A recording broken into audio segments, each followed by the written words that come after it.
Last but not least, let's take a look at cover memos. And this is the document you'll most likely finish up last, just because you will need to capture and reflect upon what you did as you created and drafted and edited your job packet documents. And you can't do that until you're done doing just that. Now, that doesn't mean you can't start these earlier, especially for some of the early sections where you have to give some basic information. And this will go with all of your cover memos.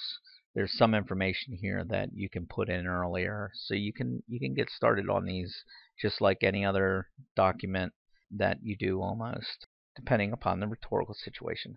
This one is kind of a stock one.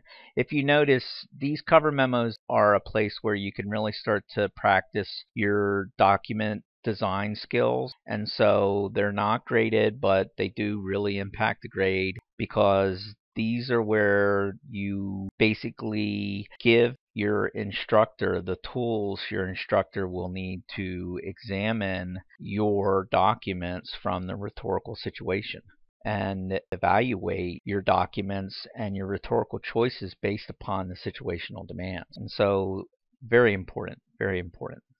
So here, if you notice, now there's a bunch of stuff going on here. We have the heading, okay? Same thing as the resume. You see how all these types of skills show up again and again and again. So we have headings showing up, and lo and behold, yes, there's bold taking place here in the heading. There's bullets.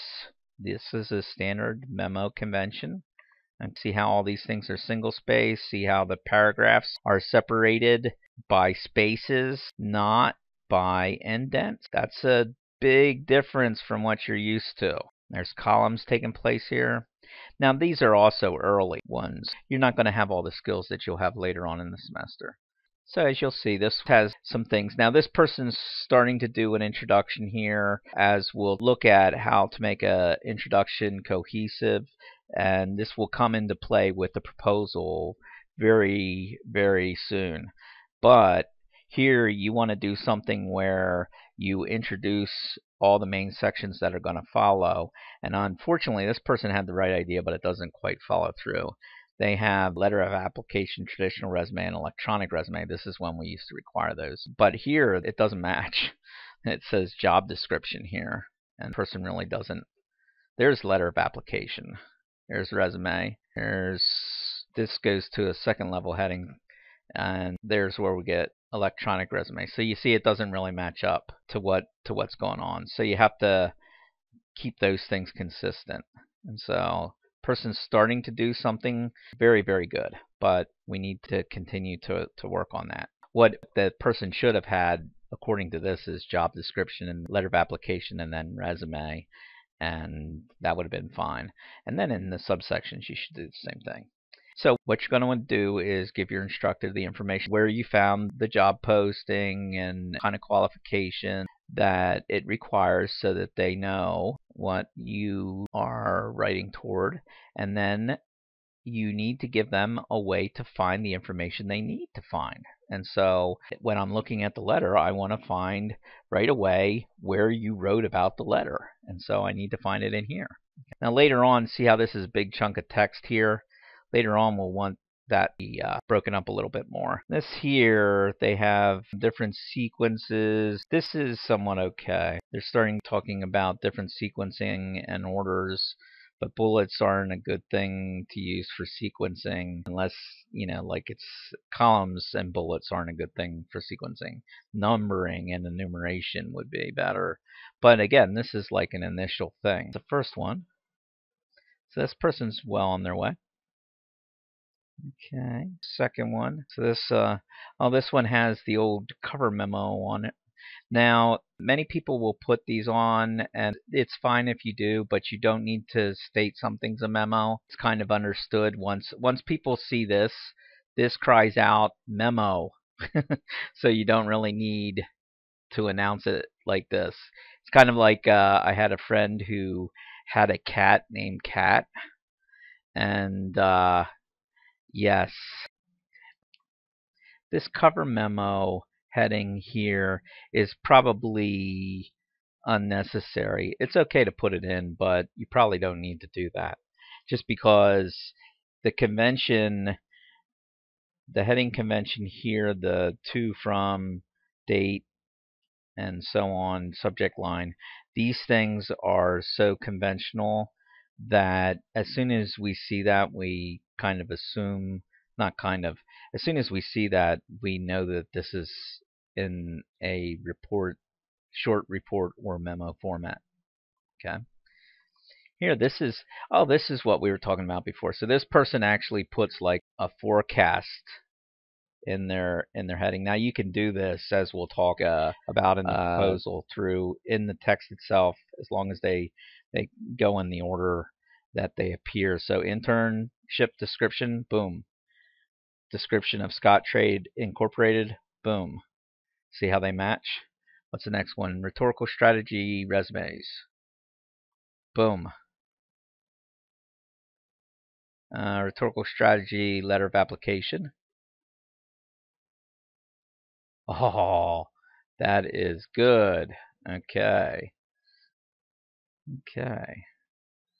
So we got it. Now, so internship description, and these are pretty descriptive headings too. So this person's doing pretty well. They're using bullets. I can find all the information. Here they're describing the company they're applying to, and I can see that. It's very descriptive. The rhetorical strategy, so it kind of explains the second level headings. Now these bullets are okay. You may want to see how, same thing here as we were talking about with the resumes. We may want to put spacing in there. Something where if we just put a little bit of spacing in between there, all of a sudden that makes that much more readable. See how just a little bit of spacing, I can go through and read that much more easily. Look at that top one, and then look at that. See how that's just like a block of text that blends together. Ooh, and the person doesn't have the, see how the bold here? Look at that. See how that's bold and it stands out, and this, there's no bold. And so it closes in. Okay. This person says, I will break this section into 3 distinct categories, which does forecast this audience, purpose, and context. Ideally, you would actually list it right there, but here it's working. Okay. See, person gives me a note. It was hard to read, to make it easy for me because I'm an old man with bad eyes. Thinking of your audience is always good. Okay. So let's take a look here. We have 2 more, and then we're done with these.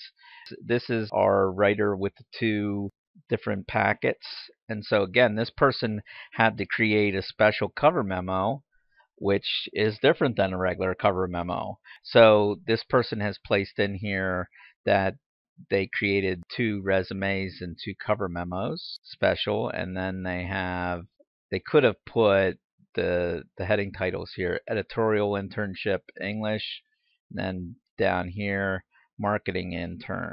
Now, as you see, this is an initial memo. So, if you take a look, what could this person have done differently to make it more readable? Well, we could have used more headings. Could have divided each one of these things into subheadings so that we could go through and find information much more quickly. See how hard it is to find, like if I say, okay, what are the requirements for this position?